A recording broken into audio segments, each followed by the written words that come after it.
Now the Sixers, apparently, according to The Athletic, Shams Charania and Sam Amick have pointed out that the Sixers said to the Sacramento Kings, let's get a deal done. Here's what we want.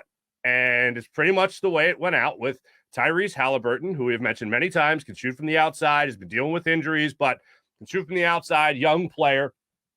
And he's a guy that the Sixers are very much interested in. It's not De'Aaron Fox. It's not Buddy Hield. But it's Tyrese Halliburton, and I believe it was 2 first-round picks for Ben Simmons. That's it. Now, anything that is just Ben Simmons out, more stuff in, let's party. I'm all about it. Make it happen. I would do that deal. I would do that deal right now. If the Kings accept that deal, and that's really what the Sixers are offering, then let's party. That's exactly where I'm sitting right now on this whole Ben Simmons fiasco.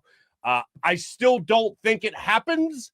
I very much think that the 76ers are going to turn around and try to save Ben Simmons for the James Harden deal that is so popular that people love talking about, and Daryl Morey just can't keep his eyes off of James Harden. That was my guy in Houston. I'm going to make him my guy here in Philadelphia.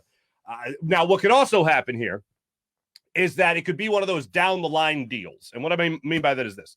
The Sixers, stay with me here when I say the word assets, the Sixers trade Ben Simmons for a couple of first-round picks and Tyrese Halliburton, acquire those first-round picks as assets, and then later trade them to the Brooklyn Nets to acquire James Harden. How about that? That's the way the Sixers could look at it. I don't necessarily think that'd be the best way to go about it, but that's the way the Sixers could go about it. So that's the latest news from Sam Amick, Shams Charania, The Athletic, putting out that story yesterday about the Sixers possibly making a trade with the Sacramento Kings. Now, our friend, as I mentioned yesterday, Michael Kasky below Maine, put this out there yesterday, or 2 days ago, excuse me. I wanted to get to it today. Yesterday, we, of course, were talking about the incredible divisional round of the NFL playoffs. Trey Thomas has a great take on all those playoff games when he joins us, but and also an odd take when it comes to overtime rules. But I digress. Here are a couple of trades that our friend Michael Kasky below Maine broke down for us when it came to making a trade with the 76ers that does not include Ben Simmons. And there's not a bad idea on here, in all honesty. The first one is the Portland Trailblazers send CJ McCollum to the Sixers for Tobias Harris and a 2022 first-round pick. So that's obviously a first-round pick in this year's draft. Done. Bring that type of outside shooting in here. Toby goes bye-bye. I'm doing that deal. By the way, I think I told you this yesterday. I finally bet the under on Tobias Harris at 18.5 the other night against the San Antonio Spurs. Oh, yeah, it hit at 18. At 18. So it just barely hit, but it hit nonetheless. Houston Rockets would trade Eric Gordon to the Sixers for Danny Green, Furkan Korkmaz, and a second rounder, not this year, but next year's NBA draft. Done. Get somebody to attack the rim like that. Done. Doing that deal. And the last one he has here is with the Toronto Raptors.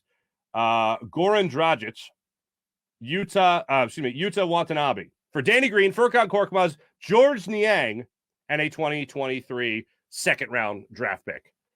I'm doing all of this. This is why I love having the guy on, and we'll get him on again in the future. Michael Kasky Blowmain of CBSSports.com. I think they're all some great trade proposals, and not one name that I have a problem with getting rid of.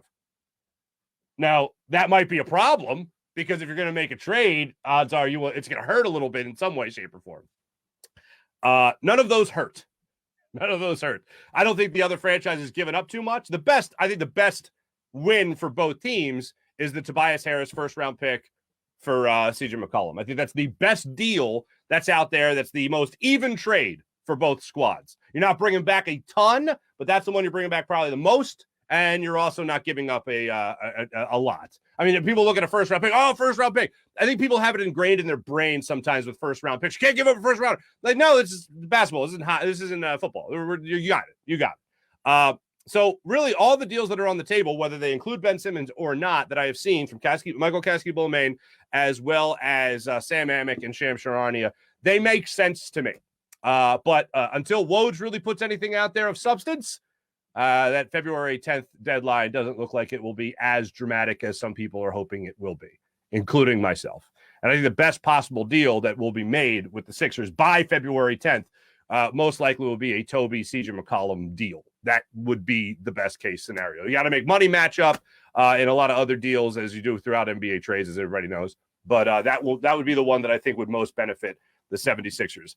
You don't want to crowd the lane with a guy like Joel Embiid in the way he's been playing, but you certainly got to get somebody in here to help him score, and I think CJ McCollum will certainly do that. Now, the other idea, if you do bring in Halliburton, you do move Ben Simmons in that deal, and you do get a couple of first-rounders in return for that, I think that's also a deal worth making.